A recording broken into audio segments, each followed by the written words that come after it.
2 ఎకరాల నారలో అయితే మిరప మొక్కలు అయితే పెట్టుకున్నారు. సో ఈ పొలంలో అయితే బియ్యంలో ఒక మందు కలుపుకొని అయితే చల్లుతున్నారు. ఆ బియ్యంలో మందు ఎందుకు కలుపుకొని చల్లుతున్నారు ఒకసారి అడిగి తెలుసుకునే ప్రయత్నం చేద్దాం.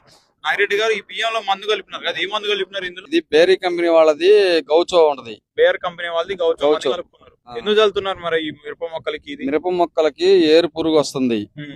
మకిల పురుగు వస్తుంది, అవి మొక్కలు తింటున్నాయి. వేరు పురుగు అలాగే మక్కెల పురుగు వస్తున్నాయి. ఆ, వస్తుంది. సో అవి వచ్చి మొక్కనే తింటున్నాయి. మొక్కలు సో తింటున్నాయి. ఆ మొక్క కాపాడుకోవడానికి కోసం ఈ గౌచో కలుపుకొని బియ్యంలో చల్లుతున్నారు. చల్లుతున్నాం. సో ఇలా చల్లితే మొక్క దగ్గరికి రాకుండా ఉంటే పురుగు పురుగు రాదు అసలు.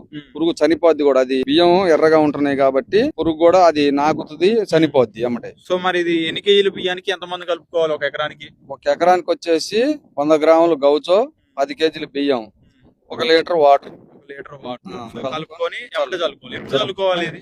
ఇది మనం మిరప చెట్లు నాటిన 2వ రోజు అంటే 24 గంటల్లో చల్లుకోవాలి. చల్లుకుంటే బాగుంటుంది. ప్రతి సంవత్సరం చల్లుతారా? ప్రతి సంవత్సరం చల్లుతాం.